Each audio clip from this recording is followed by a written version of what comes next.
ఈరోజు జననేత మన ప్రీతమ ముఖ్యమంత్రి వర్యులు జగన్మోహన్ రెడ్డి గారి జన్మదిన సందర్భంగా ఇంత భారీ ఎత్తున తరలి వచ్చిన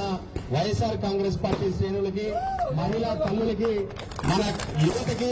చిన్న పెద్ద అందరూ కలిసి వచ్చి ఒక వ్యక్తి కోసం, జగన్మోహన్ రెడ్డి గారు అనే వ్యక్తి కోసం ఇంతమంది స్వచ్ఛందంగా అభిమానంతో తరలి వచ్చినందుకు మీ అందరికీ చేతులు జోడించి కృతజ్ఞతలు తెలుపుకుంటా ఉన్నాం. మీరందరూ రాజకీయాలకు పెద్దగా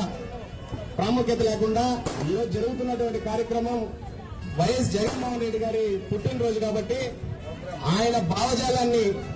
ఆయన ఏమైతే ఆలోచనలు ఉంటాయో ఆ ఆలోచనలు కూడా మనం అర్థం చేసుకుని ఆయన బాటలో నడవాల్సిన అవసరం ఉంది. ముఖ్యంగా మన ముఖ్యమంత్రి గారు చెప్పేది ఏంటంటే